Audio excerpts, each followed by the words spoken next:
to the UnLearnT podcast. I am your host, Ruth Abigail, aka RA. Hello, friends. It's Jaquita. And this is a podcast that is helping you gain the courage to change your mind so that you can experience more freedom. And you've entered into the segment where we, as middle adults, are talking about how our journey from the young adult phase to the middle adult phase and some things that we've had to unlearn on the Hey, way. my Lord. You know, My Lord. My Lord. My Lord. When you said enter in, you have entered in. It really brought out the church in me. My Lord. Enter in to his gates with thanksgiving. Hallelujah. wow. Yes, Lord. Oh, Yes, yes, all yes. right. Okay. Friend. How are you doing on this fine, fine day? I'm all right. I'm doing okay. We just finished our summer programming My Lord. at the Angel Streets. Hallelujah for What that. Tyson calls Somebody, it. Joy, put the hand claps in there. Put some hand claps. Yeah. Hand claps. Insert Yeah. some applause. We're done. We had a great summer with the children. And this is what we call our dead week, which is where like the team gets a basically Oh, wait, a you off? week of PTO. I mean, off is a let's it's that's a big term, right, for what I am, but I am doing less this week. Well, So dang, I'd have known that. I'd have called you about some things. I ain't know you was that's off what this it, week. no, I no, keep that in mind, though. I'm gonna keep that in no, mind. you did it right. You did Ain't it right. that's what people do when they find out you off? Wait a minute, you off this week? Because I needed you to come by. And no. You ain't need me to do nothing. No. You don't need me to do anything. I'm Mhm. off. I took I'm off from work and I took off from y'all too. Don't Amen. come down I here. took off from Jaquita. I did, and I'm not mad about First it. of all, I no took best off. friend privileges around here. You don't ever take off from me.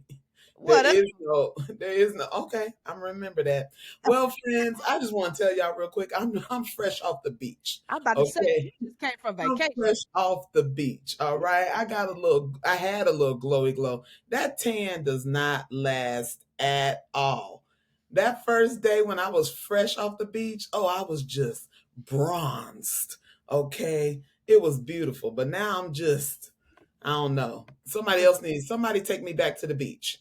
Let me know when y'all going. I want to hitch a ride. I need to go back.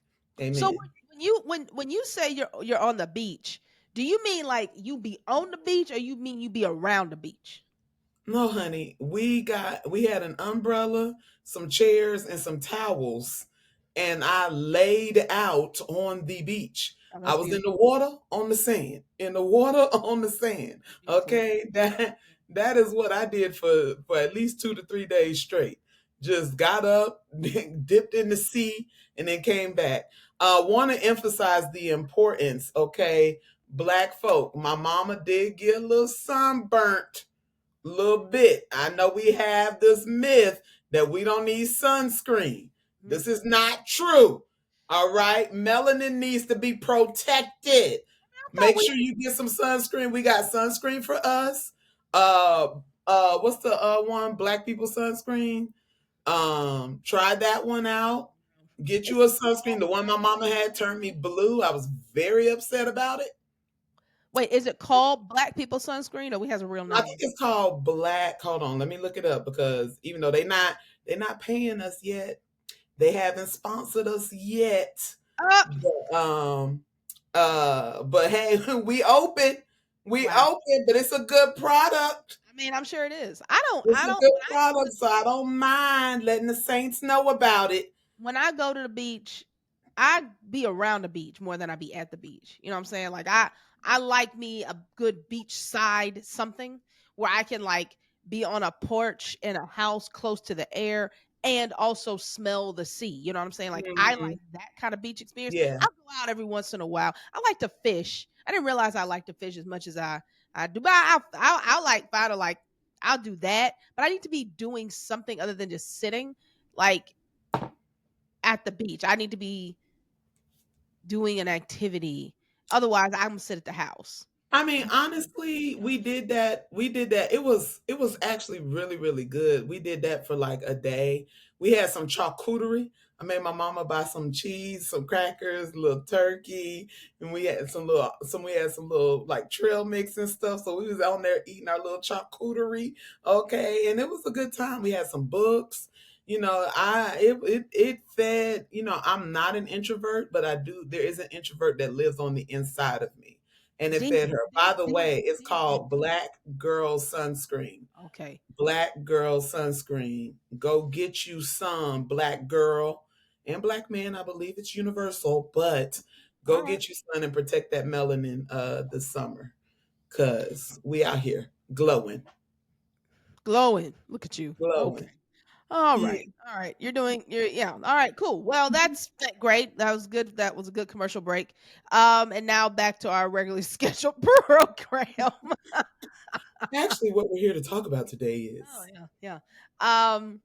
Yeah. So what are we here to talk about, Quita?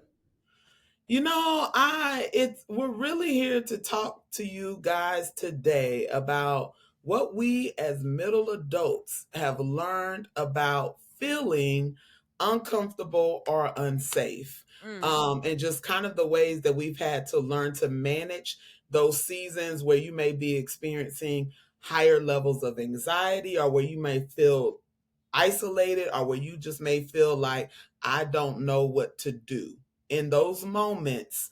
What did we learn transitioning from those 20s to those 30s about how to manage those moments, how to Mm. manage moments of discomfort, and how to manage moments where you don't feel like you have everything you need or you feel vulnerable? And so we're gonna we got a list. We got lists. Okay, we got lists. Yep. Okay, we wrote down some notes. Let me tell you something. Our game elevated when we started when we started writing down the list. Yeah. Okay, we started bringing the people the heat. All right, so if you have not told a friend about the podcast yet, go grab them right now and tell them to join in on listening with you, because we about to dig in deep. So We gonna share, like, subscribe while we get in on this deep deep stuff right here. thank While you. we dig in. Jaquita's always good for the promos. I appreciate that because I'm not good at that part. Thank you for that. Listen, I'm gonna bring them in. You won't bring him in now. Oh, That's what's gonna in happen. a room. Come. Okay. All right. That's enough. All right, let's not do too much. We're not gonna do too much. All right. So yeah. So we're it's and I wanna kind of put in there, it is managing discomfort, managing feeling unsafe, not eliminating it. I My think Lord. it is that's part of the reality is we're not going to be able to eliminate moments of feeling unsafe Mhm. or eliminate discomfort. Um, but we can learn how to manage it. And so yeah, we're going to talk a little bit about what that looks like. And first of all, like, let's just talk about what makes us feel uncomfortable, unsafe. And this Mhm. this can vary for different people. It certainly varies between the two of us, although I think there are a lot of similarities, right? Like, Yeah.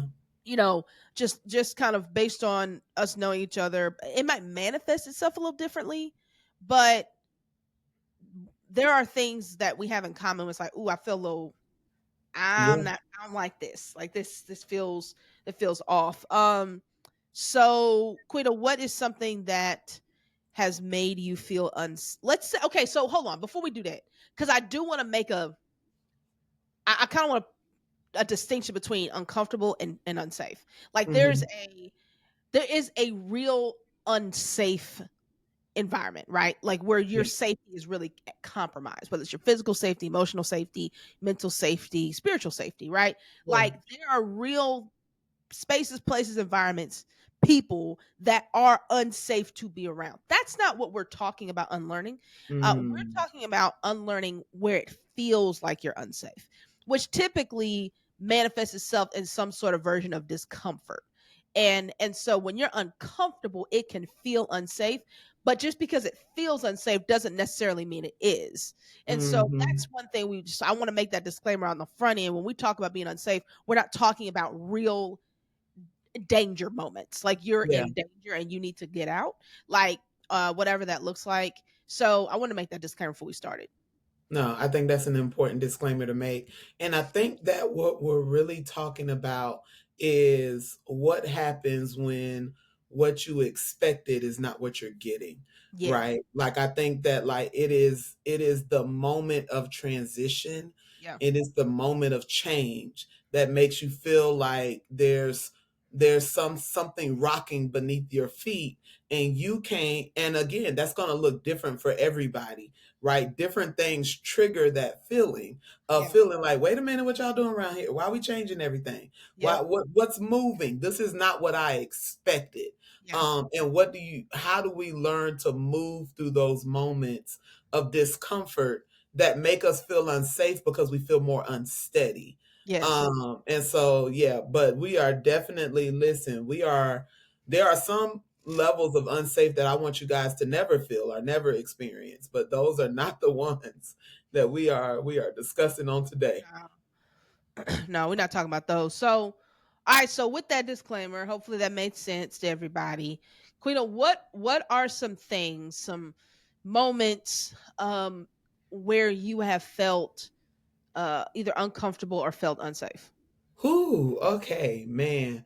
I think I think we can start off like I said, like with any level of transition, when you feel a season closing, Yeah. right? Like when you know something around you is about to come to an end and some unknown future is about to begin, right? Sometimes it can be in a relationship, right? You feel something closing in a relationship that's going to bring an unknown future with it. Sometimes it's with a job. You can slowly feel the page Yeah. Turn. turning, Yeah. and you begin to feel very uncomfortable and very just unsafe because you can't visualize, what's coming next. I have a few others, but I want you to get in there as well. That's no, that's good. Well, I think you said transition change on any level just Hmm. like is it can feel unsafe. It can feel uncomfortable when any especially change that you didn't invite and Things you change didn't invent. and you didn't invent and can Change that you didn't invent, you like, can't control. yeah, that you can't control for sure. And that can present a feeling of I'm unsafe, I'm unstable. I don't Yeah. know, I don't know what to do. I think there's that kind of I think both transition and change and it can be the in the even in the sense of where somebody from the outside looking in would say it's a good thing, right? Let's say you're transitioning into Mhm. a relationship. That is a beautiful thing Yeah. and can also present feelings of moments where you no longer feel safe because you're putting yourself in the hands of another human that you have to decide that you have to believe will handle you carefully. uh, Mhm. a lot of times when they have not necessarily proven that, like you're saying I'm gonna do this with you, I'm gonna give myself to you on some level, and I hope that you handle me with care, but there Yeah, is a risk to that, right? But that's for a sure. beautiful thing, right? But that's Yeah. that's that's big transition, that's big change that you're not always going to be able to control. And Yeah. so I think that those things, this feeling of discomfort and being unsafe does is not just in moments that people would say are not good or negative moments, but also can just be positive moments, right? In your life, Mhm. but it's still unfamiliar. Yeah, I think a lot of the ideas around feeling uncomfortable or feeling unsafe are indeed tied to feelings, right? Like some of the other ones that I have was like feeling misunderstood. Like if I feel like I'm trying to communicate something, or if I feel like I'm unable to communicate because the level of vulnerability with this person might invite a response that feels Yeah. unsafe, right? Yeah. Or that feels like, like I'm not going to be able to really articulate fully in this place the way that I would hope to. A lot of times those are feelings that may not necessarily be reality, but the way that I feel can make me feel can produce this level of vulnerability that makes me say, okay, I'm going to back away from this. Yeah. Instead of feeling vulnerable, I'm going to build up some walls, build up some habits, build up something that's going to make me feel safe again. And so I think a lot of times our feelings, the way that we feel about things, I think something else that often makes me feel uncomfortable or unsafe is rejection, Yeah. right? Even it could be something as simple as somebody like you putting out what you thought would be a really good idea and someone destroying it. Like Yeah. Like, someone being like, why did you think that was gonna work? And you being yeah. like, Uh, yeah, all I've right. been guilty of that. I But being think a dream killer? Are you just a a little. dream killer? I'm a dream killer. I She mean, I is, am. You called actually. me a dream killer before. Huh? You've called me such. Yeah, as soon as I said it, I was like, oh yeah, she is. I've been guilty of this. Yeah. But you've Yeah. been working on it. I have because I You've been understand working like on it. that's a real I mean, I get like, when something is in your head, anytime anything comes from your mind out into the world, you know, you're giving a piece of yourself, you're putting a piece of yourself out there for to be, judged. And that is a vulnerable place. And I have learned that it's important to handle people with care in that moment. Yeah, Regardless of how I feel about it, let me, let's walk with it. And even if I don't think it's a good idea, or even if I think it needs to be improved, I don't need to just shoot it down, right? Because yeah, that's real. Like that feeling of being unsafe is real. And then, yeah. with that, I think that something that also can make me feel unsafe um is repeat experiences. Ain't nothing worse than feeling like you in a cycle. My Like, Lord. like Yeah. this it happened like this before, and I'm seeing the same kind of thing. Like I'm Hunker hearing, down. like I'm be honest, right? If this is I'm just being real, and I don't know if any other people that have especially at this day and age where it's like people are leaving jobs left and right. I mean, people are just I get it. There's a huge transitional thing that's been happening since 2020. We all know that. The great resignation is what they're calling it. What did it say it again? The The great great resignation. resignation. Correct.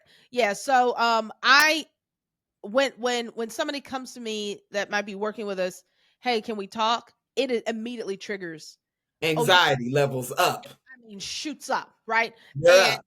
or I need to talk to you. They'll send a text or something like that. It's like, hey, and I'll call. I'm like, hey man, I just need to know, is this going to be a conversation I like or don't like? And I'll say that, and they'll be like, don't worry, I'm not going anywhere. And it's terrible because I I have it's a okay. I've had those talks before, and that it's not a bad thing that Mhm. happens. As an employer, you gonna have people to leave. It is what it is, right? Yeah. But it sometimes, like, at least for me, like I don't like to be surprised, right? I guess that'd be another one on my list. Surprises make me I don't like that. Don't surprise me. Don't give me no surprise birthday party. Don't do none of that. I don't want it. I want to know what's happening. I Didn't want we surprise you for a birthday? Didn't we blindfold you I was about and to say literally drive you around? I was gonna die that night. Every single night. I Yeah. still can't believe you did that. Oh No, yeah, no. and you tackled somebody, didn't you? Yes, because y'all Mhm. literally came from behind on the couch, took me, blindfolded me, and Yeah. like I couldn't move. And then finally, I don't know who it was. I didn't know it was y'all. I didn't know who that was. And and then somebody said, "Hey, I think it may have been you, Ruth. It's us. Calm down, bro. You can't do that in college. You can't do that." So anyway, Oh, I don't like Ruth. surprises, and I don't like surprises. Anyway, so when those types of like moments happen or have happened, when there's a there's a possibility of something shifting, going back to the change that's outside of my control. Like I don't Mhm. if I know, if I have an idea, it's like, okay, I know this person is probably going to transition soon. I'm fine with that. But if I don't know it and it comes out of the blue, I'm going to be it's going to be a struggle for me. Mhm. And so that makes me feel less safe and uncomfortable. Like I Yeah. don't like being in those moments. So yeah, like so having to navigate repeat situations or just things that feel similar when it didn't go Mhm. the way you want it to before. And now it's like you hear similar language. And so you Yeah. automatically go back to the same result as before. And so if I'm not careful, I will treat the now situation as the then situation, which is not fair. Yeah. Um, you know what I mean? Yeah. No. I think the last one I have on my list is making mistakes. Yeah. Like the moment that you realize I messed up, and the social anxiety that comes from that. Like, like secret mistakes. I'm like, all right, I'm gonna sweep that up, I'm gonna clean that up, it's gonna be all right. But the public mistakes, the ones where you have to go and make things right, you have to make restitution for things, like that makes me feel like, honestly, the making mistakes is very connected to the fear of rejection, because Mhm. like you feel like they're going to like drop me because of what I did, what I said, or what I came off as. And Mhm. so making mistakes, the moment I realize that I've made a mistake that impacts somebody else, I'm like immediately like almost like struck with anxiety. Like, okay, Mhm. how do I fix this? How do I make this right? And how do I, and your mind automatically goes to more so, how can I make it as if it never happened, right? Like, how can I make it so that like it's fixed and nobody misses anything? Yeah. But sometimes that's not possible, and sometimes you have to live with the consequences that other people have to live with, and that's an even more uncomfortable space. And I don't know, this is an example I thought about. I don't know if you've ever been to a ropes course like at a camp. Absolutely not. So we had to, we take kids to camp over the summer. And I've taken several groups, and at every camp there's a ropes course. And so on this ropes course, you the first thing you do is you have a harness, because everything, you're gonna go up in the air, you're gonna have to jump to different places and all this stuff. There's always a possibility that you're gonna fall. And so, but you're harnessed in, and they tell you like this harness it's 4,000 pounds or whatever it is. They explain it. Well, at the end of every ropes course, by the time you get done, depending on the difficulty, you're at a significant level, right? Height wise. Mhm. And somehow you have to get down to the ground. And the there's no, if you have an issue with heights, you're not going to get out of this easily, right? The one that I hate the most is you're on top of this platform, and you have to jump and grab this, like, we'll say like a bar that then you can swing down from, and you get to the ground, right? Absolutely not. Every time I have gone to this ropes course, and I've done quite a few. I will get to the top, and a lot of times, like, I'll tell my kids, I'm like, hey, look, depending on the type of way I have to get down, then I'm gonna need a minute. So just because it does not feel like this is a safe moment. Yeah. Like, I'm sitting here and you're asking me to almost free fall from this platform. Why would I do that? Like, I understand that I'm safe. Like, I get it. I'm harnessed in. But like you were saying earlier, it's the feeling. It's Mm, this free fall of a feeling that mm, that you're about to face, right? my lord. And it's like, hey, yeah, I'm gonna need a minute, right? But there's no other way to get down. That's why I never went up. Right. Amen. Well, let's because okay, so now I, that I think this is where we can transition, because it is important to unlearn it, because if you're trying to progress in life, sometimes there's just no other way to move forward, right? My lord. Because you have decided, I'm gonna keep going, I'm gonna keep going, I'm gonna keep going, and you're gonna get to a point where you there is no other option. There is no going backwards, Mm, because there's a whole bunch of people behind you, and it's too far. You're gonna have to redo everything you did before to get back down. it's Mm. not really going to be worth your energy. The best thing for you to do is going to be to jump. And Mm.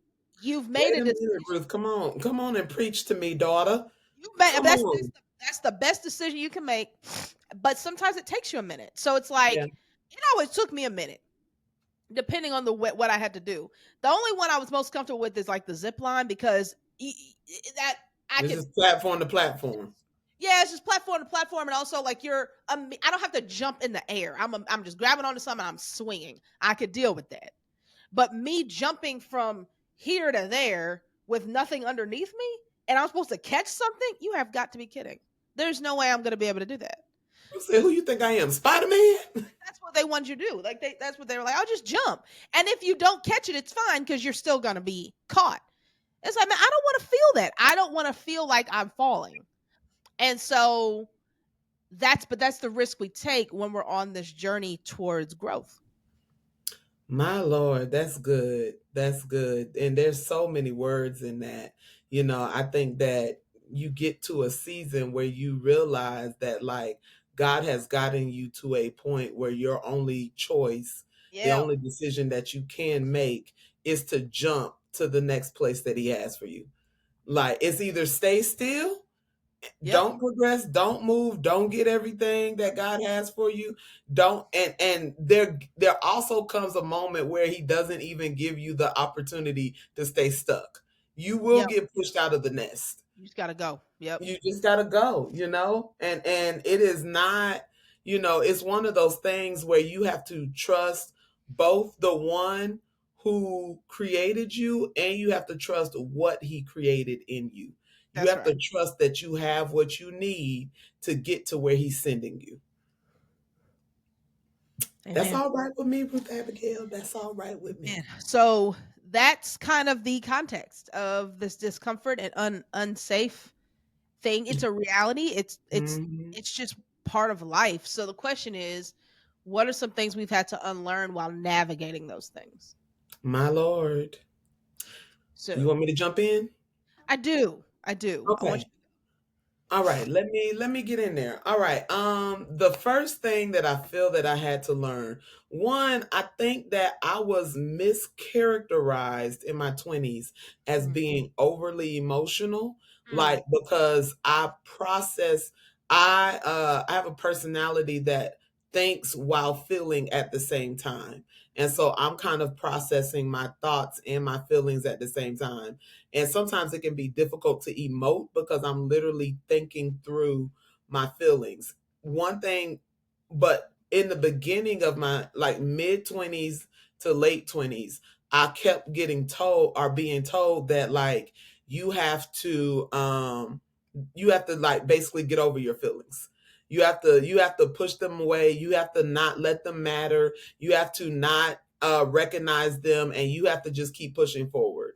And I think the thing that I had to unlearn in order to continue to push past moments that made me feel unsafe and uncomfortable is to not suppress what I felt, but to actually allow myself to face them and to resolve my feelings. Because what I learned is that when you bury your feelings, whatever you buried, your life will begin to produce the fruit of what you buried, right? So if mm, you are trying to act like you're not afraid, your life will begin to produce the fruit of fear because it's still undealt still with you. there. When you buried Yep. it, you actually planted it and it Yeah. began to produce fruit. So when Oh. I started, burying fruits of feeling, unloved, unheard, fear, change, whatever it is, I started seeing in my life things that looked like what I thought I had put away, Yeah. right? And so I had to learn to face myself so that I could allow myself to evolve past that rather than trying. I was making those things a part of me rather than allowing myself to grow past it. Do you remember this was oh gosh, this was had to be 5, 6 years ago. It's a while ago. When you and I were talking and we were kind of like riffing off of this lockbox analogy. Like, Oh yeah, yeah, yeah, yeah. you remember that? Yeah, I do. Um, and as you were talking, it just reminded me of that. Like, we can suppress stuff, and then and have this, lock it in a box that nobody can get to but us. And because we think nobody else can get to it, we feel like it's a safe place because I've locked it up. And the reality is, it might be safe from other people, but you're not safe from it because it's still there. And Mm-hmm. so the question is like, what is the key that's going to unlock the thing that needs to Mm. be released, right? Yeah. And so a lot of times, like I've heard, like the idea of like feelings and not suppressing them, and emotions and not suppressing them. It's a journey to figure out what emotion are you really feeling, like, Mm-hmm. you know, a lot of times, and I know you've heard it said before, but like we use anger is an emotion that we talk about a lot. And a lot of times anger it's usually a secondary emotion. It's really not the first thing we feel. It's a second thing we feel because of the first Mm-hmm. thing, right? Whether Yeah. the first thing is fear or rejection or shame, and it manifests itself in anger. And so I Mm-hmm. think part of that unlearning is not just is understanding what's the real emotion I'm suppressing. Yeah. What am I actually feeling that I'm unwilling to deal with, right? Yeah, and I think getting one of those emotional wheels, Yes, that have the different emotions. The thing that I had to learn was that I could not deal with an emotion that I could not name. that's And right. so I had to learn to stop, take a moment and say, Jaquita, how do you feel? And get as specific as possible. Not I feel sad, I feel disappointed, Yeah. right? Not I feel mad, I'm frustrated, right? The more specific I could get, the more I was able to really, really face what it was that was that was hindering me from moving forward, and I could resolve it. Once I named it, I could, like you said, open the lockbox, and I could Mhm. I could begin to unpack. But you can't unpack something that you can't name. Something that I've had to unsafe is, for me, unlearning to look for challenges that I'm comfortable with. So I I mean, I just like to win. I like to be successful. I like to win. I don't like playing games Mhm. I think I'm going to lose. Like, I'm okay with losing, but I don't want to go into a game that I don't feel like I can win. That's kind of my personality. Yeah, Not it's good or bad, it just is what it is. So, I I have had to unlearn, like, that is the best way. Again, like the idea of being uncomfortable. I'm not really sure being uncomfortable is worth it if you're not growing. So, if I want to grow, I'm going to have to be okay with challenges that I'm not always comfortable with, right? So, um I think one of the most important examples that I've ever experienced is, uh I play piano, and for most of my time, like, I'm not somebody who you would know plays unless you had seen me. I don't talk about it a lot. mm. No, I you don't don't actually, and I wish you would. no, I whatever. tell people. You do tell people, which is aggravating because it's like, hey, because as soon as soon as as soon as people hear, it's like you have this, my thing is like you have this image in your mind on what that might look like, and it's like I can Mhm. guarantee you it's not what you think it is in your head. But that So because you are a wonderful piano player. I'm not Okay. I'm not saying Yes, I'm you not. are. Yes, you are. I'm not. No, no, no. I know I'm good. Yes, she is. Anybody? You remember how you tried to sell me as a tenor? Anybody need a tenor for sale? Does anybody need a keyboardist? Does anybody need somebody that can tickle the keys, tickle the Yeah, ivories? I Okay, know. Ruth Abigail's your girl. I know Just like someone. if you need a tenor. I am your girl. I'm a great connector. I have a lot of musician friends that would love to work with you. So I remember this particular moment, right, where I had just moved to Memphis. So I was probably 23. And I was going to church, and while we were in this young, it was in a young adult group, and they were I sat in the back. I didn't really talk to anybody. Like I'm one of those people like at church I'm going to the back and I'm leaving. Like I don't really do a whole lot of things after church, especially with people I didn't know well. Like I didn't know a whole lot of folks. So I was really just kind of in and out.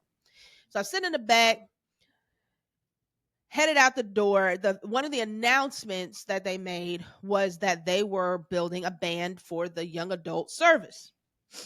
And so I heard us, oh, that's nice. So That's I went nice. I have nothing to do with that. I was like, that's great. So I was like, okay, cool. So I went to the back. I stopped in the like there's like two doorways. There's like a hallway in between the two doors when you go out the room. I and I don't say this often because this isn't I just don't. It doesn't happen often. I don't say it often. But in that moment, I actually heard God tell me to turn around and Mm. tell them that you play. And I said, absolutely not.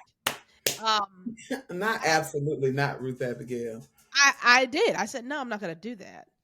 And so he said it again. And I've been walking with the Lord long enough to know don't have him do it a third time. So I said, okay. So I did it and I go up and it was the most awkward thing because again, I don't really know them that well. But I was like, hey, I like to audition, I play piano, whatever. They're like, oh, okay, cool. Come audition, blah, blah, blah. So went auditioned. I'm the only person that really plays keys, so I didn't really have. I mean, I got it, but it was that was the start of me playing for the young adult group. Fast forward maybe about a year or so, um, there's a young lady who's getting married, and so she and her husband are getting married, and they're both in this young adult group. So she comes and asks me, she was like, "Hey, will you play at my wedding?" And I've become Come like, on, wedding player. I eventually became like the keyboardist for all the people getting married, in the Yondo group. So I said, "Sure, would love to." So she said, "I'm going to, great. I have a singer that I'm going to introduce you to, and I want you guys to play together." I said, "Okay, cool." She's like, "Do you know Jill Dyson?"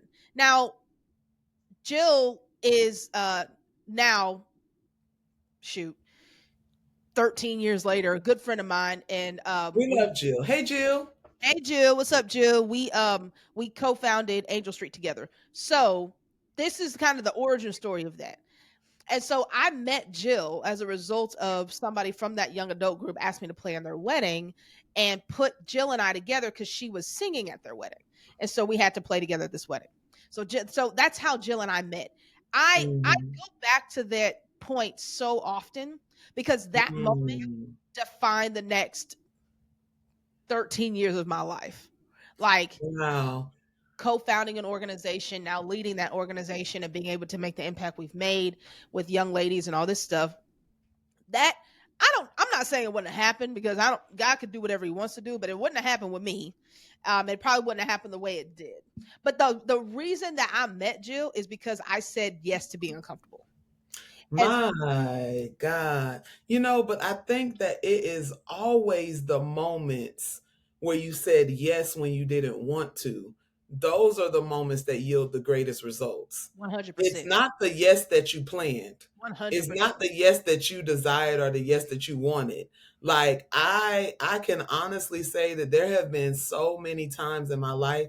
This is a simple example, but it still applies. Even like the last time, so I drive an hour to get to my job every day. When I drive an hour there, I drive an hour back. It is a wonderful experience, if you will. But when at the time I had a car that was getting on up there in age and she was struggling, and I knew that it was going to be time to replace her because the mileage was getting high and I drive too much to not have a car that I can really depend on. I did not want to say yes to getting a new car. But when Right. I walked on the car lot and the Lord showed me what was next, it was this big old 7-passenger 3-row GMC Acadia, and I was like, I don't want all of that car. Mhm. Like I don't want that much car. Before I had a little Ford Escape. She was perfect. I like the compact SUVs. Sure. Okay, the crossover, if you will. Sure. I like Sure. a crossover. But when I think about saying yes to that moment, because I had to get convinced to my yes. I ain't gonna lie to you. I had to get talked into it. But when I think about how many family trips I've taken now, I've only had that car for a year, but Yeah. I have been able. I drove to Memphis in that car, Sure and did. It's a we rode large the car. streets of Memphis for your wedding. I drove my family to Florida. I drove me and my mom to the beach. I drove, my family. We're going to Tennessee. I'm going to drive my family to Tennessee. And had it not been for having that car, everybody might not have been able to make it to the places that we were desiring to go. I had new experiences, I had greater experiences, and I had safer what I thought was going to feel unsafe because I didn't want new car payments. I didn't want to pay more for gas. I didn't want this big behind car. I Yeah. wanted something, not compact. I've never liked a small car, but I did not want this big family car. But it has getting the bigger car and making the scarier choice has led to greater reward. Yeah. And a lot of times we think that making safe choices will get us a big reward, but a safe choice is only going to get you a safe reward. And Yes. it's going to be limited. And if you're asking God for unlimited blessings, Yeah. you have to be able to go where he is telling you because he's seeing more than you see. That's And right. you have to accept what God is showing you and not the picture that you've created in your mind. Well, amen. Now, and that's because the picture you create is not that in itself is limiting because you're a limited person. My Lord. So whatever if you're simply trying to get to what's in your own head and that's all you want, then that is you are limiting yourself automatically, no matter how big the thing is feels to you in your mind. Hmm. And so that does that push to the uncomfortable, the unsafe is the key to going beyond yourself, um, Hmm. which ultimately is going to bring the greater impact. And whatever it is that, whether it's your family or other people around you, whatever it is, like it's going to do that. So I just go back to that moment in my own life, because I don't, part of the reason that I was uncomfortable telling people I played is because of what I said earlier. I don't want you to get an idea in your head that I can't live up to. And, Ooh, wait, you can know, I jump in no, right there? I think the thing that something I left off the list of things that makes me feel unsafe is other people's expectations. Like the absolutely. idea that people are expecting greatness out of me and that I won't be able to perform.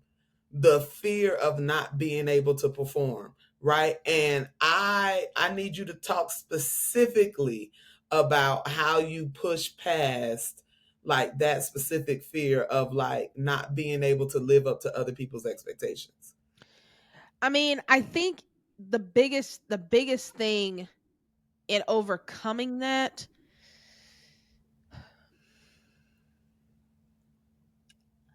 is probably realizing that um they don't have the whole picture either, Mm, right? People's expectations is not the end all be all. It's just it's they don't have the whole picture either. So they have a limited view just like you do. yeah. And so that has helped me. It's like don't put so much weight on that because they are Mm, as limited as you are. They have these certain, and it's like, but then there's also a confidence in what I am able to do. So it's like mm, I may not do what you think is about to happen, but what I am going to do is going to be pretty good. Like I'm going to do a great job of what I'm about to do. And so yeah. then it's like then it's really just a matter of you all knowing, all right, I don't belong everywhere. So specifically for Mm, me, I had to just come to that. You don't have to belong everywhere to matter. So mm, there are certain settings I know that's not my place. I don't yeah. that's for me as a musician and choose as an example, that's not my place. I and I joke about it, but the reality is like if you're looking for you know down home foot stomping shouting music. That's not me. Right? I mean, I can do it, but it's not gonna be at the level you would like, and I'm not gonna be very comfortable with it. So you're not gonna be able to really lean into it the way you want. Now, I didn't grow up playing that. I grew up with Yeah. it, I didn't grow up playing it. So I'm gonna be a more contemporary style of music when it comes to that. And talking about church music or whatever. So that's just an example. And I have to get comfortable with that and say, hey, I know what I do. Mm, And I will say yes to the things that I know I do well and that I belong to. And the ones I don't, I'm not tripping on. I'm not trying to meet your expectation. I know that that's not my lane. So I think yeah. it's just realizing that's not my lane and be Yeah. okay with that, because again, you don't have to do everything to matter. I matter to the people I need to matter to. Um, and if that's not you, that doesn't make me any less. It just means that this isn't the right fit. Um, Yeah. so but it's a matter of understanding who you are, what you do well, and acknowledging that, and knowing that other people don't have, they're as limited as you are. So their Yeah. expectations are limited. Like their Yeah. vision is limited. They don't know. I think that something that kind of really connects to what you're saying is the thing that I had to unlearn. And this one's not on the sheet, friends. It's fresh off the dome. Okay. I had to learn that my obedience is better than my ability, that Ooh, like my that the power of my gift, of my presence, or whatever it is that you think that I'm bringing to the table, is not being powered by how special I am or by how great I am. It's about how surrendered I am. that's good. And I got to a point where, because I've always been pretty comfortable in front of a microphone, like I think I knew from like an early age that, like, hey, give me the mic, I'll be fine, right? And then there were just moments where I got up to speak and I was like, that wasn't good at all. Right? Like, other people may have thought it was good, but I knew that I was like, something was missing. And I started realizing that it is the presence of God that makes me great. It is my surrenderance to what God is telling me to do. That is what powers and fuels my the gift. Like, the gift is fueled by obedience and not by how good I am. When And did so you I think that, were you about to say something?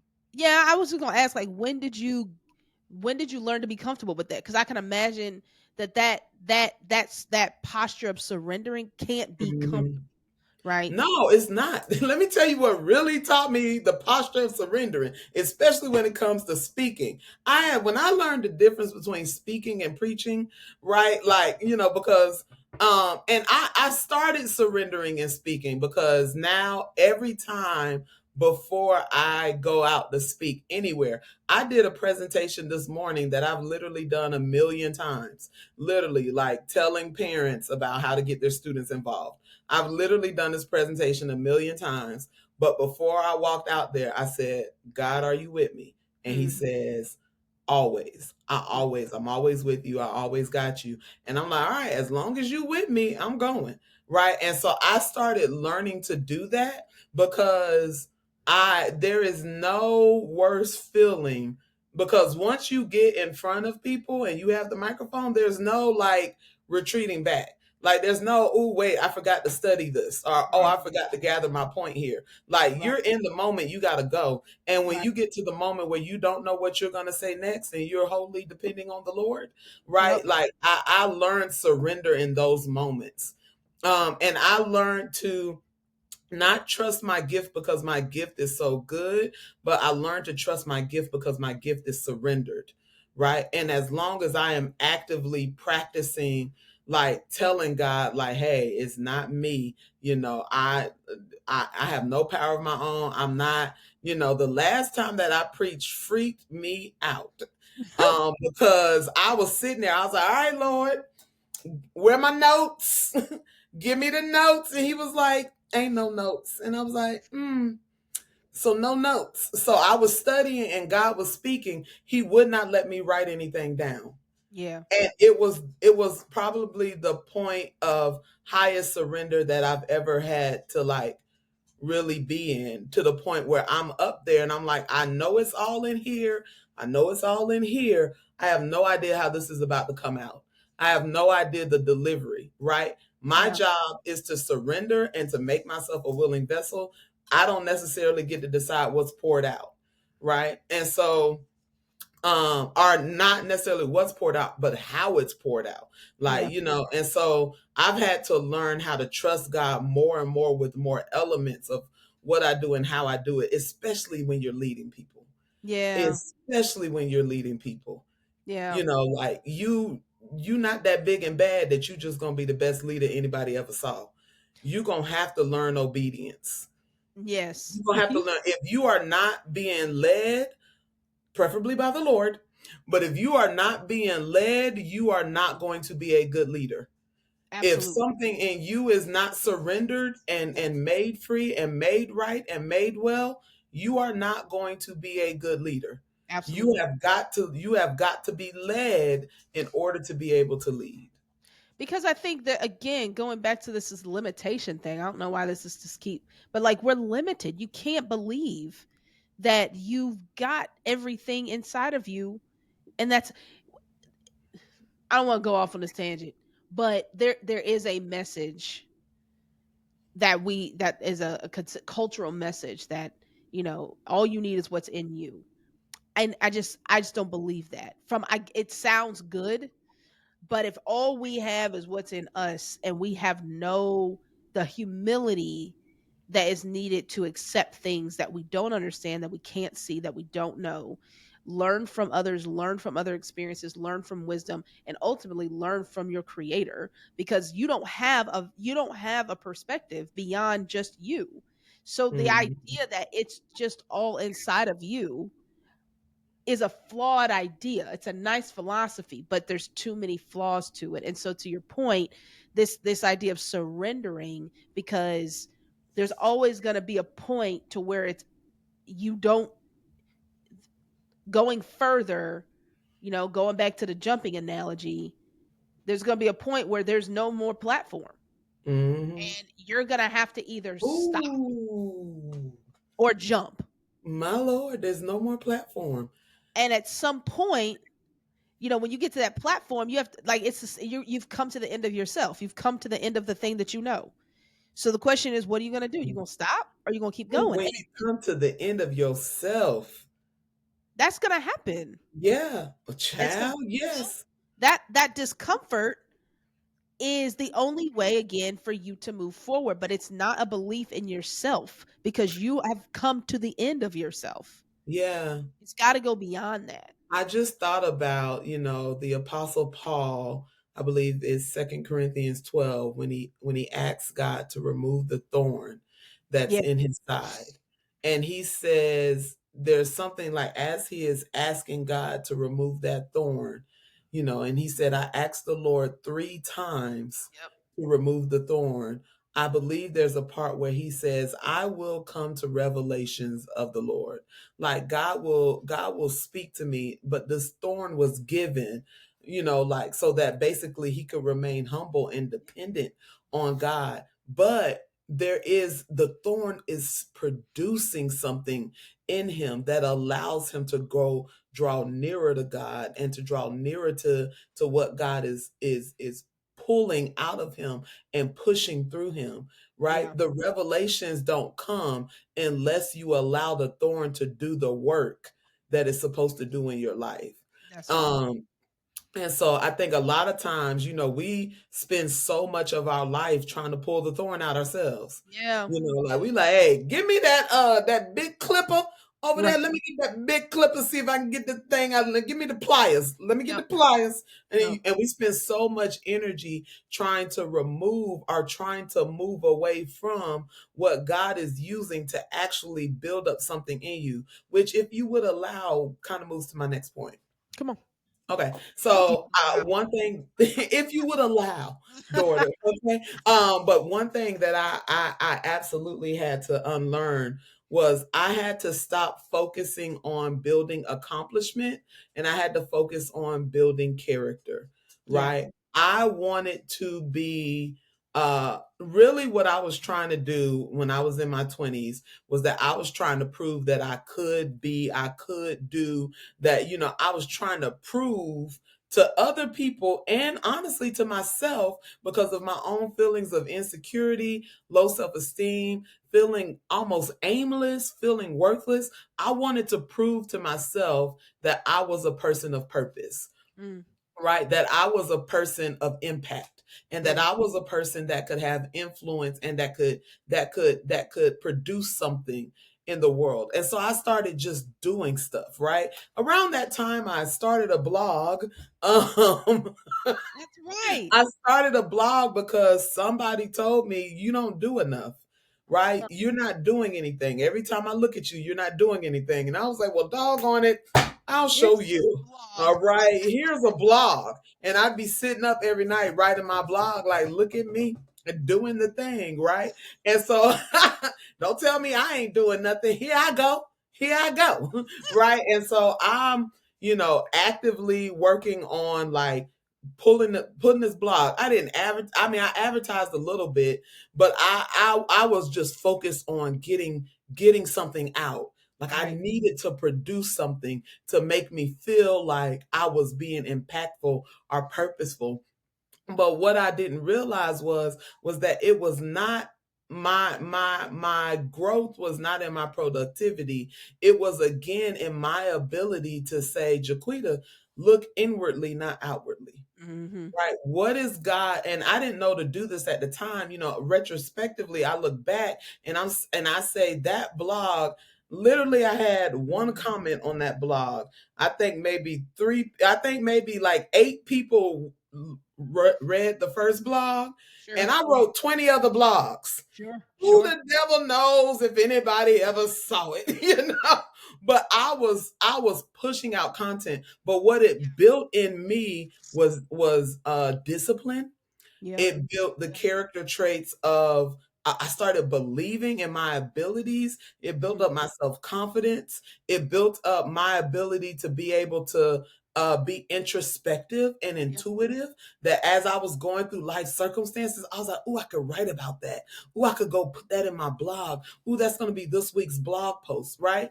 It it did not become a huge accomplishment in my life, right? Mm. Lead this heart.blogspot if anybody wants to. I think it's still up, but nobody's looked at it in years. They shut the site. I think they shut the site down. They sent me an email. They was like, "Hey, You didn't girl, pay for the domain.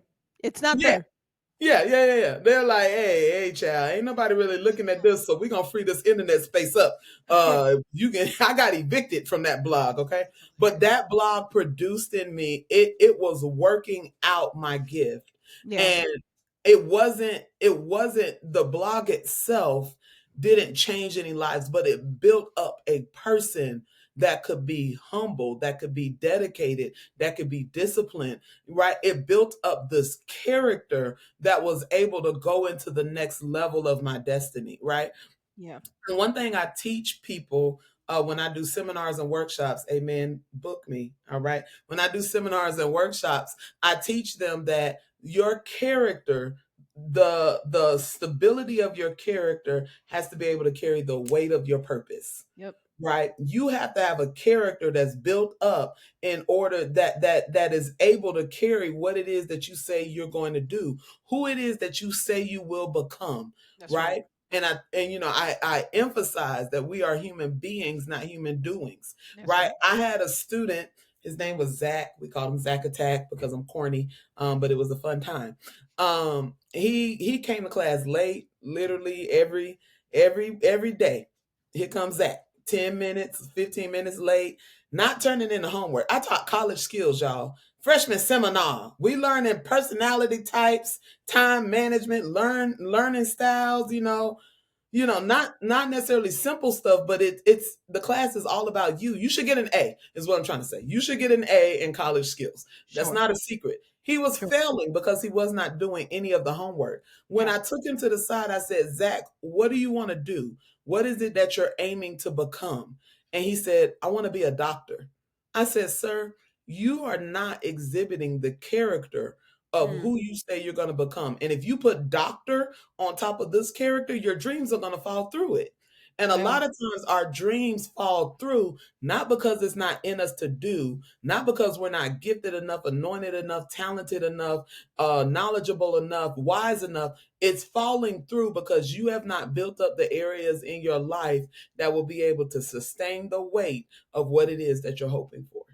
Oh, absolutely. Like I think I saw a quote on Instagram about this, like the idea of your it is dangerous, right, to build up your gift and not your character. My That's Lord. that's Yeah. dangerous. It's a Yeah. dangerous place to be. Um that so I think, but that I love that you made that example about the blog. You shared that. I had a blog at one point and I never thought about it really until you were talking about it. That was kind of my first entry point into being vulnerable, is the blog. And I Yeah. still to this day, I'm like, why in the world? Because it was one of those moments where I was writing, and I'm a decent writer, I think. I can do that pretty well, but I was writing at a level that I didn't know I could write. And even when I go back and read them, I really be like, who was that? I don't even know how I could possibly produce something like that today. But I think it was, God taking me through the process of vulnerability. And so, in case y'all were wondering, y'all, Quita's dog sitting, and so she has this dog, and so she's turning around playing with something on the floor. It's a dog, just so you're aware. Listen, I know what she it's a wants. wonderful time. I'm trying. This is her first night here, so I'm Yeah, trying to make her comfortable. I don't want her to feel abandoned. I want her to feel loved. I want her to feel safe. We're talking about being safe and comfortable. I'm yeah. trying to make sure that, You gotta create that because she environment. she got here and I'm like, tied up. So I'm Yeah, trying to, show her some love. you do what you got to do. You Yeah. just do what you got to do, Quita. I want the dog to survive. But but yeah, so like that entry point, that blogging piece, like it's an entry point into vulnerability. I think probably for both of us, public vulnerability, and it was like a first step. And even though the blogs didn't take off or anything like that, it the there is a level of discomfort that we had to enter into in order to get to the point where we are now on a podcast, which is way more vulnerable than a blog. Mm, Um, oh my so gosh. We don't even need to yeah, talk about how vulnerable I feel on the podcast. All this talk about me feeling comfortable in front of the mic, that's in front of audiences I can see. Okay. It's the audiences that I can't see that scare the mess out of and me. it's this So this this kind of content is forever because the audience that you can see is live. It goes away when you do, but this stays. Like, so it is constantly in rotation. So anybody can pick it up whenever. And there is a level of vulnerability you have to be prepared for with that. And so I think for both of us, that first step of doing this blog that didn't feel like it was accomplishing much helped us to develop a character to say yes to this and yes to other mhm. things that are at a higher level of vulnerability in order to help people and have a deeper impact. And so, like, again, it is saying yes to that, to the uncomfortable, not even understanding why you're doing it. I think that's also a key point. It's like you gotta understand this is gonna be a thing, y'all. She's So I mean, I really had to be comfortable with God pushing me forward. And, like a lot of times we find our place of giftedness, but you can get comfortable in what you think you're good at. Right. And then God will like start nudging you to another level of that thing. And this podcast, low key, has very much been that for me because Ruth Abigail has been podcasting for a while. She been out here podcasting in these streets, so she ready to talk about any and everything. Ruth Abigail's like, let's bare our souls. Let's get on here and tell the people the real deal. And I'm like, I'm all for a little real deal, but ma'am, this is the interwebs. And all I keep thinking, okay, low key, this is what I keep thinking about. I keep thinking about like comedians who like have to like go back because they said something in like 2010, right? That's like coming back to haunt them now, right? And I keep being like, somebody's gonna take this podcast one day and I'm gonna be at the top of my game. And they're gonna be like, yeah, but remember when Jaquita was 25 and she told that story about how she, whatever, whatever. And I am like, I am trying to protect my future. Right. And so, but it has been unlearning that you producing safety, like the safety that your imagination produces, can oftentimes be the fences that keep you out of your promised land, right? Mm, You think it's a safety net, but it's actually a fence. yeah, And that's so good. I've had to unlearn building fences because I thought they were keeping me safe, That's really right? good. Like in the movie Fences, like Denzel Washington said, I tell you what, that was good, right? Tell you what, I'm gonna build me a fence, Oh, right? And nothing, and the idea of a fence is that nothing can get in, but it also you don't realize that nothing can get out because his son exactly. was like, you trapped me here. Yeah. You trapped me in this place and you wouldn't let me grow past you. Well, God is saying, you trapped me in this place, in what you imagined, in what you planned, in what you designed, and what you thought would work. You are trying to trap me in what you thought you was going to build around your future. But the Lord said, absolutely not. And he will prod you and prod you and prod you until you tear down the things that you built to keep him out. It has to get torn down, Yeah, it or does. you will not walk into the next level of your destiny. And as a person who thrives on feeling safe, Yeah. let me tell y'all, I'm not a risk taker. I am not that person that's like, hey, y'all, let's go do something new. I'm about to, I like to come up with new ideas, but I absolutely hate like somebody putting something on me I didn't expect, Yeah. or having to do something that doesn't feel like it's going to produce a good result, but somebody telling me, just do it. It's going to be great. No, Yeah. baby. That's why I ain't never been on no ropes course. I remember when I was in probably like ninth or 10th grade, they had a ropes course at my high school. And they was like, all right, Chiquita, just get up there. I can hold you. And it was this little old woman. I said, ma'am, this is a brick house you looking at. All right. I'm not, no, you can't hold me. And I'm not finna trust you to do it. And lo and behold, another guy got up there, big old linebacker got up there, and she held him, but she struggled. Sure. I want no Sure. struggle hold. Sure. I like to feel the ground I'm walking on. I like to stump it a little bit. Yeah, like, yeah, that's good ground. I can walk on that ground. Right. I don't want to be suspended in the air. Right. But a lot of times in your walk with God, God is saying, you can't walk to where I'm getting you. You're gonna have to let me carry you. Yes. But when the Lord has, that the Lord told me recently, he said, Jaquita, I've ordered your steps. And sometimes we be repeating scripture to ourselves and feeling so good about it. Like, oh, the Lord has ordered my steps.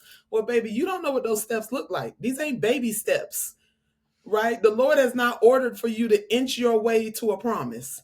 The Lord has ordered for you to leap. The Lord has ordered for you to soar. The Yeah. Lord has ordered for you to walk on water. You don't know where your steps will take you or what it will require of you. All you know and all you can depend on is the one who gave you the command to come. And when we talk about Mm. building character, you ought to be focusing on building trust, focus on building your being grounded in who God is and in what he's promised and what his word says, so that when you find yourself out there on the water and all you got is a word, you can hold on to that thing until you get to the place that God has called you to. So, speaking of movies, can we talk about the movie we just last saw? My Lord, we got to. We Because got I think to. this is our last this is kind of the last thing we're going to talk through. But and I will come up with a point because see, I had a point, but see, they didn't like my point, so I only won't say it because they didn't like No, it. we didn't understand your point, baby, but that's And all so, right. but we're just gonna talk about the movie, all right? So, and spoiler alert, I we're gonna talk. We've both seen it. If you haven't seen it and you need to pause it and not listen to this part of the podcast until you do, feel free to do that. That is your decision. But we are not Mhm. gonna hold back. So uh Inside Out 2. So Inside too, my lord. Inside Out 2, excellent, excellent, excellent, excellent film. All kinds of The stuff. And I think beautiful film. it is this is a great film that depicts the probably the most uncomfortable that people have ever been, and that is during the puberty, Puberty. right? Puberty Um, boy. the puberty is a very uncomfortable, unsafe feeling moment. Like you don't know what's going on. Everything feels like it's out of your control. Hormones are going crazy. You're learning new things about yourself. Your perspective is changing. You're seeing things differently. You're hearing things differently. All of a sudden, your mind starts working differently. You're asking yourself all these questions. And I work with teenagers who are going through puberty, and I God bless it. It is a tough time, but we all go through it. Every single human. Mhm. You get to the age of 13, 14, you know what we're talking about. So this whole movie is about young Riley going through puberty. My lord. And this the kind of core of the film is on these two different emotions, right? Joy, which is the emotion that in the first one, if you hadn't seen it, is the one that was like Primary. primary, and Head everyone wanted. honcho. Head honcho was like, our whole goal is to keep Riley happy, and joy keeps Mhm. Riley happy. The first one, they were trying to prevent sadness, which we then learned is important because feeling sad is what makes the joyous moments more meaningful. We have to have that. Yeah. Um, in this one, it is anxiety that's introduced. There's a few other emotions introduced, but Mhm. anxiety was the prominent new emotion. Mhm. And there's a quote. I'm just going to say the quote, okay? Because I think this is during the movie. I wrote this quote down. I was so such incredible quote to me, and it kind of gave me chills. But there's this moment where joy and the older emotions from young Riley are trying to find their way back to her center because they've gotten lost. And anxiety has taken over Riley's mind. Mm. And Joy, for the first time, gets frustrated. This is the first time we see Joy not be joyous. And it's kind of weird, right? Yeah, she was not upbeat.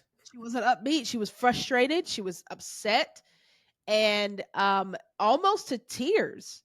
And she Mm. makes the statement. She says, maybe this is what happens when you grow up. You have less joy. That just Ah. my whole soul just sank in that moment.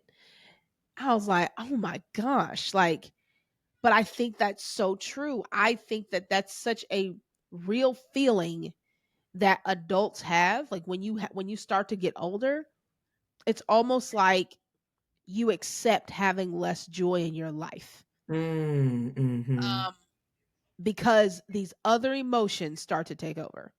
And again, in this, it's anxiety, it's embarrassment, it's envy, it's all these other Boredom. things that are, what's the other one? Boredom.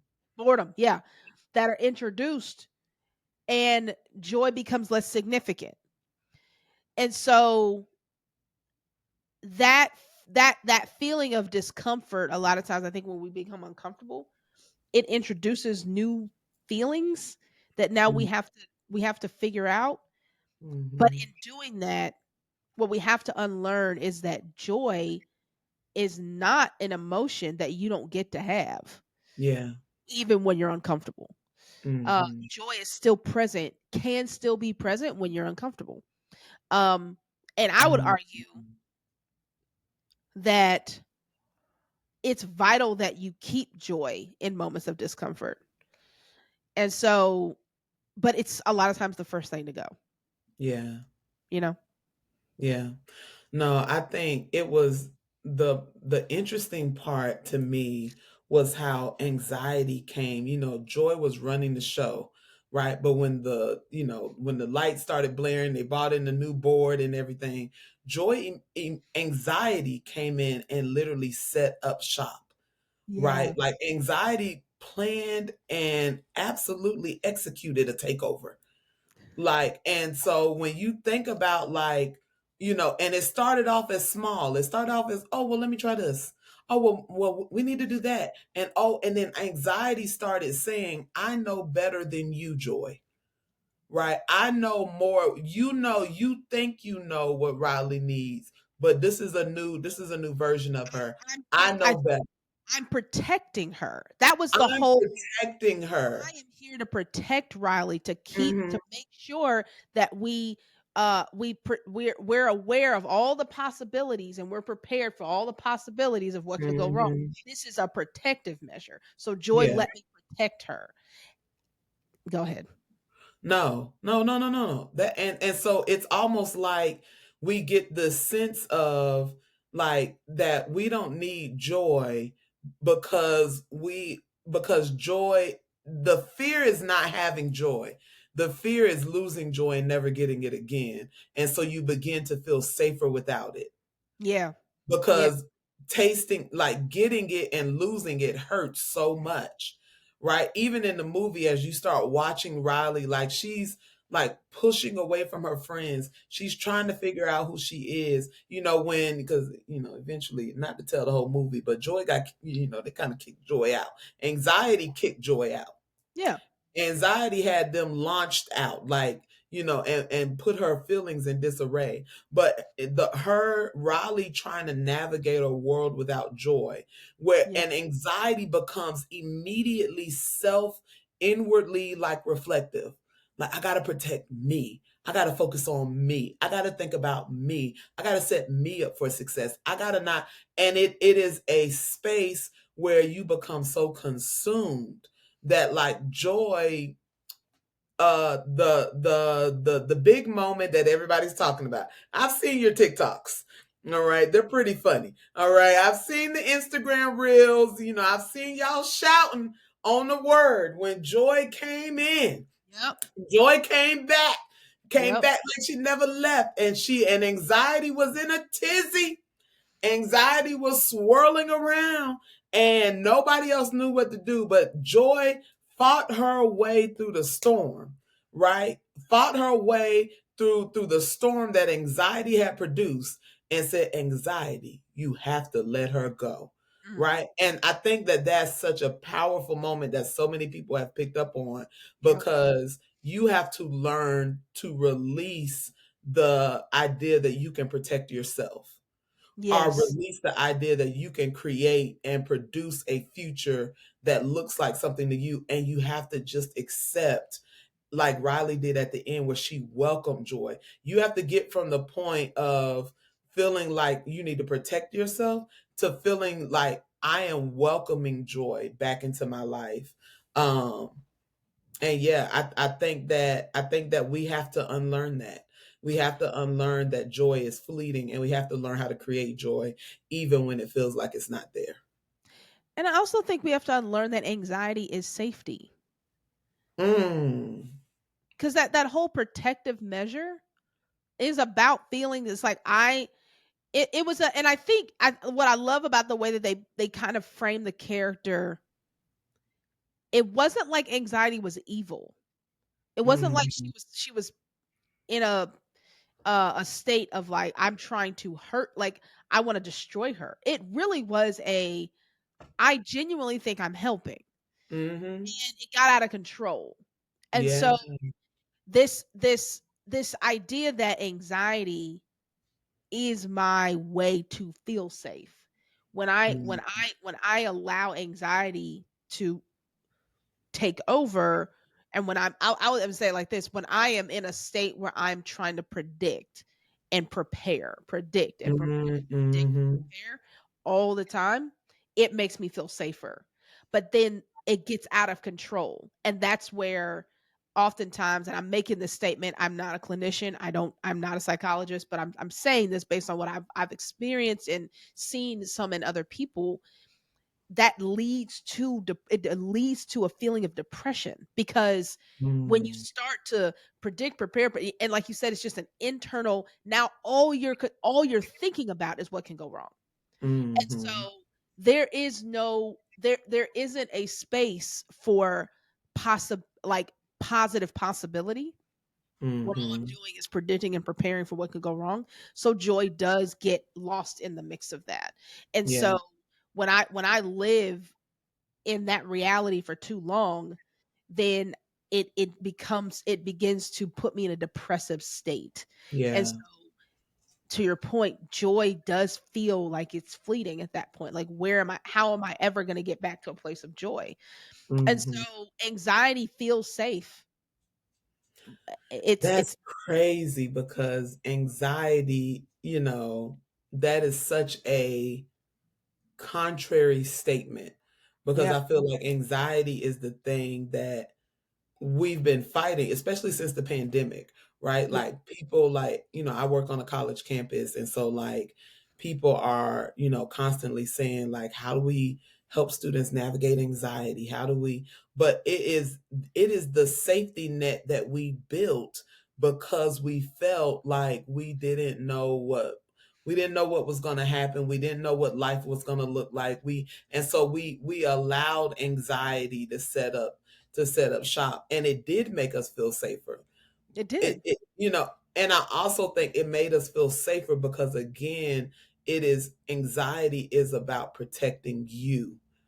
It Yes, is not necessarily or protecting your interests. yes, um and so I think that you have to break out of that space where you become, anytime you get, I can honestly tell y'all, and this is as reflective as I've been from 25 to 35 plus. Amen. Um, the thing that I had to learn was that it was not my job to protect me. that's good. That's absolutely I right. I had to unlearn that That's hard. because I That's hard. I was intent on making sure that I was going to be okay. And so you go into new environments and you go into new opportunities and you're focused on yourself, but until you are able to focus on service, you will not graduate to that next level that you're hoping for. I You're love hoping for more money, you're hoping for more impact and more opportunities, but you are still focused on you. And until you allow yourself to believe that I can be more than what I've put inside of this fence, I can be more than what I've limited myself to, right? And allow yourself to loose the chains to think that if I do something new or go somewhere new, I won't be safe, right? It was when I allowed myself to say, okay, God's got me and I can go do this new thing because he's going to make sure I'm okay. you. Yeah. And when you trust that, I think that you begin to move into greater areas of your life. Well, amen. Chiquita, this was good. And I So it think was we're a done. fantastic time, a It was fantastic a fantastic time time. of Fantastic time. vulnerability and talking about Absolutely. all the times that I have felt unsafe. Absolutely. And so many more. I think, as you I think it's good for everybody to reflect, like how we started off with that list. Like, think about the things in your life that make you unsafe. Yeah. And then, hopefully we've said something that can give you an answer of how to navigate it. Yes. Yeah. And be real about it. And yeah, so I do. I hope that there's something that you could take away to put you in a state of reflection, right? This Mhm. A lot of this, like, it's just a matter of, like, it's first reflecting and being honest, and then really saying, okay, what is the step I need to take in order to decide that I'm going to not be afraid of discomfort, but I'm going to use it to get to the next level, knowing that it's going to, when discomfort presents itself, you are likely in a growing state, and it, like, don't stop and stunt your growth. It's Mhm. okay.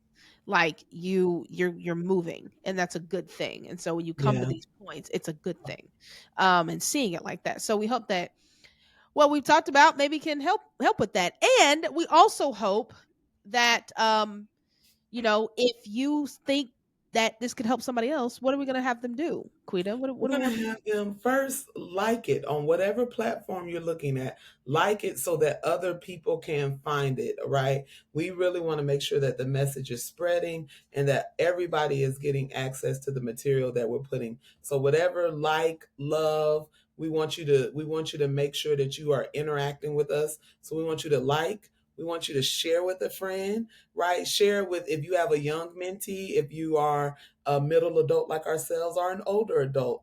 We want you to share it with someone that you know it could help to really motivate and transform their lives, right? And then, of course, we want you to subscribe in whatever way will help you to be notified of when we're putting out new content, which we do this segment every Tuesday, right? We want you guys to interact and engage with us as much as possible because we love y'all. We do We this do. for y'all. We do. We do this because we love you all, and we're really hoping that what we've done, what we've learned, can be of some benefit to your lives. Oh, yes. Yes, yes. That is what we hope. So, all right, folks, we're out of here. It's late. We got to go. Lord, Lord, Quita has a dog now, so she has to go take care of that.